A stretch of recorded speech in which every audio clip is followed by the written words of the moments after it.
আসসালামু আলাইকুম। সবাই কেমন আছেন? আশা করি ভালো আছেন। আমি মোহাম্মদ সোহাগ হোসেন, হোমটাউন বগুড়া, সারিয়াকান্দি থানা, সৌদি প্রবাসী। প্রবাসীদেরকে নিয়ে আপনাদেরকে কিছু সত্য একটা কথা তুলে ধরবো। সবাই মনোযোগ দিয়ে শুনবেন। ভালো লাগলে সবাই লাইক কমেন্ট শেয়ার করবেন। আমার বাংলাদেশের প্রবাসীদের গল্প বলি শোনো। আমার গোবিন্দ কাটির প্রবাসীদের গল্প বলি শোনো। এ গল্প তো কল্পনা নয়, তোমরা কি তা জানো ভাই?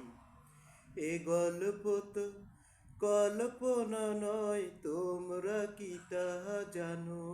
আমার বাংলাদেশের প্রবাসীদের গল্প বলি শোনো। পল্লী গায়ের দ্রন্ত ছেলে বাপে ডাকে খোকা, হঠাৎ করে ঢুকলো মাথায় বিদে যাওয়ার পোকা। রোগে শোগে ক্লান্ত পিতা, খাটার উপায় নাই, বেকার ছেলের এমন কথায় বাবা দিল সাই।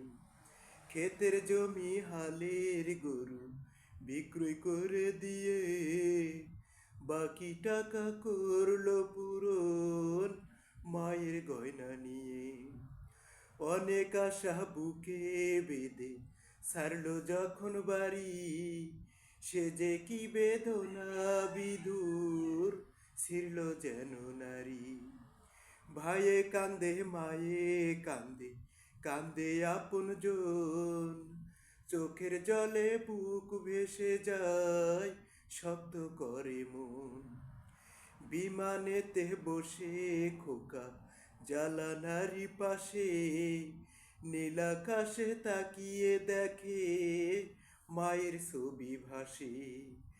আসল দিয়ে চোখ মুছে মা প্রভুকে যে বলে, আল্লাহ তুমি ভালো রেখো আমার কুলের ছেলে। খোকা যে ছিল মা জননী কলিজারি বুটা, ভাবতে সব চোখ ভিজে জল পড়লো ফোঁটা ফোঁটা।